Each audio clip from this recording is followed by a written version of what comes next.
అయినా కేసీఆర్ గారు అదే పోరాటం అదే స్ఫూర్తితో ముందుకు పోయినారు. కాంగ్రెస్ ఇస్తానన్న తెలంగాణ ఇవ్వకపోతే కేసీఆర్ గారు కేంద్ర మంత్రి పదవికి రాజీనామా చేశారు. అయినా కాంగ్రెస్ లో చలనం రాలేదు. 2008లో కాంగ్రెస్ పార్టీకి బుద్ధి రావాలని సోయి రావాలని ఎంపీ పదవులకు రాజీనామా చేసినాం. రాష్ట్రంలో కేసీఆర్ గారి ఆదేశంతో ఎమ్మెల్యే పదవులకు కూడా రాజీనామా చేసి మళ్లీ ఉద్యమంలోకి పోయినాం. గడ్డి పోచల్లాగా పదవులు త్యాగం చేసిన పార్టీ బీఆర్ఎస్ పార్టీ. ఆనాడు సిద్దిపేటలో దుబ్బాకలో రామలింగన్న, సిద్దిపేటలో నేను, మెదక్లో పద్మా గారు మన జిల్లాలో, కేసీఆర్ గారు Karimnagar MP.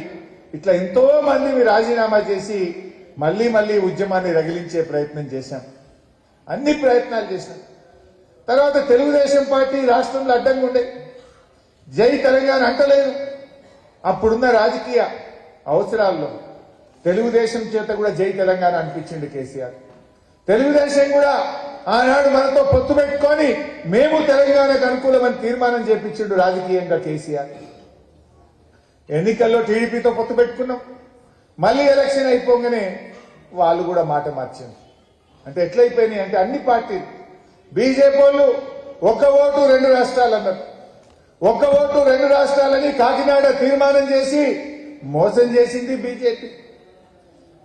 Congress party TRS తో పొత్తు పెట్టుకొని కామన్ మినిమం ప్రోగ్రామ్ లో పెట్టి రాష్ట్రపతి చేత చెప్పించి తెలంగాణ ఇస్తారని మోసం చేసింది కాంగ్రెస్ పార్టీ.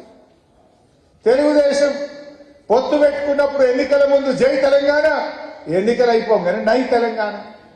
ఇట్లా అన్ని రాజకీయ పార్టీలు కూడా తెలంగాణను వాడుకున్నాయి.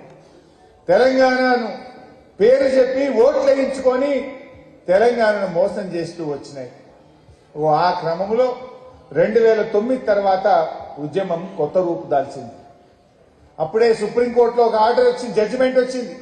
హైదరాబాద్ ఫ్రీ జోన్ అంటే హైదరాబాద్ లో ఉద్యోగాలు ఎవరన్నా చేయొచ్చు, ఆంధ్రులందరూ రావచ్చు అని ఫ్రీ జోన్ చేస్తూ ఒక ఉత్తర్వులు వచ్చినాయి. అంటే మన హైదరాబాద్ మనకు కాకుండా పోతుంది. మన హైదరాబాద్ లో మన పిల్లలకు ఉద్యోగాలు రాకుండా పోతున్నాయి.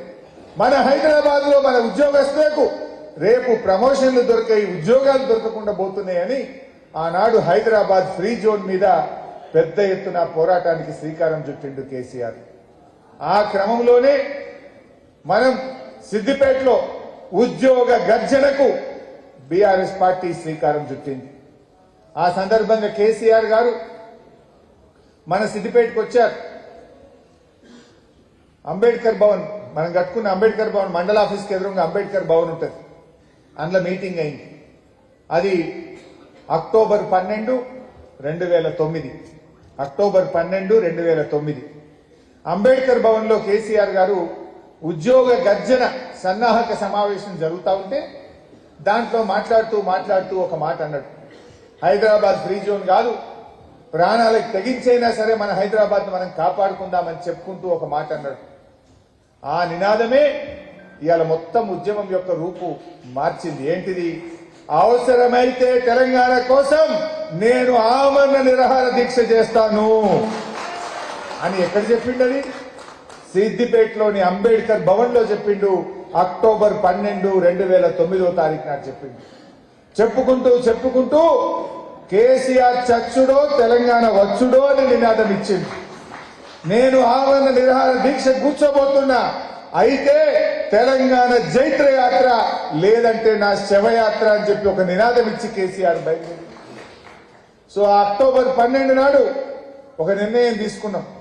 సిద్దిపేటలో హైదరాబాద్ ను మా హైదరాబాద్ మాకు దక్కాలి, హైదరాబాద్ ఫ్రీ జోన్ కాదు, హైదరాబాద్ 6వ జోన్ లో అంతర్భాగమని అక్టోబర్ 21వ తేదీన సిద్దిపేటలో పెద్ద ఎత్తున ఉద్యోగ గర్జన చెయ్యాలని చెప్పి నిర్ణయించాం. ఆనాటి స్వామి గౌడ్ గారు టీఎన్జీఓ అధ్యక్షుడిగా ఉండే, దేవి ప్రసాద్ గారు మన సిద్దిపేట జిల్లా ముద్దుబిడ్డ, ఆయన టీఎన్జీఓ రాష్ట్ర ప్రధాన కార్యదర్శిగా ఉండేవాడు. అద్భుతంగా ఆ ఉద్యోగ గర్జన అంచనాలకు మించి లక్షలాది మంది సిద్దిపేటకు వస్తే ఆ ఉద్యమం పెద్ద ఎత్తున లేచింది. హైదరాబాద్ ఫ్రీ జోన్ కాదు, ఇది తెలంగాణ ప్రజలది, ఇది మాది అని చెప్పి ఆ అక్టోబర్ 21న అద్భుతమైన ఉద్యోగ గర్జన సిద్దిపేటలో జరిగింది. దాని అనంతరమే కేసీఆర్ గారు ఆమరణ నిరాహార దీక్షకు డేట్ ప్రకటించింది. నవంబర్ 29వ తేదీ సిద్దిపేట కేంద్రంగా నేను ఆమరణ నిరాహార దీక్ష కూర్చుంటానని చెప్పి కేసీఆర్ గారు అనౌన్స్ చేసినారు. అయితే అల్గునూరులో కరీంనగర్ నుంచి సిద్దిపేటకు వచ్చి సిద్దిపేటలో ఆమరణ నిరాహార దీక్ష కూర్చోవాలి. మీరందరూ చూసింది ఆ రోజు. ఆ ఆమరణ నిరాహార దీక్ష శిబిరం ఏర్పాట్లు చేస్తుంటే ఒక 2000 పోలీసులు ఉండే సిద్దిపేటలో. మార్కెట్ కమిటీ నిండా పోలీసు వాళ్ళే, ఫంక్షన్ హాల్లో నిండా పోలీసు వాళ్ళే. ఓ లడ్డా అని ఒక ఐపీఎస్ ఆఫీసర్ని తెచ్చిండ్రు. ఇక ఐజీలు, డిఐజీలు, ఎస్పీలు ఎటు చూడు పోలీసు వాళ్ళే ఉంటుండే సిద్దిపేటలో. మొత్తం సిద్దిపేట గ్రామాలలో టైర్లు ముళ్ళకంచెలేసి ప్రజలు గ్రామాల్లో నుంచి బయటకు రాకుండా ఏ ఊరికి ఆ ఊరికి ముళ్ళకంచెలేసిండ్రు, టైర్లు అడ్డం పెట్టిండ్రు, ప్రజల్ని బయటకు రాకుండా చేసిండ్రు. రామలింగన్ ఉండేప్పుడు అసలు ఎముకలు కొరికే చలి, ఆ చలిలో కూడా కొన్ని వేల మంది ఆ దీక్షా శిబిరాన్ని కంటికి రెప్పలాగా కాపాడుకున్నాం. ఎన్ని కేసులు పెట్టిండ్రు ఆ రోజు. మాట్లాడితే కేసే, చెట్టు కొమ్మగొడితే కేసే, బోరేస్తే కేసే, అన్నం పెట్టే కేసే, టెంట్ వేస్తే కేసే, రోజు బైండ్ ఓవర్లు, కేసులు, అరెస్టే.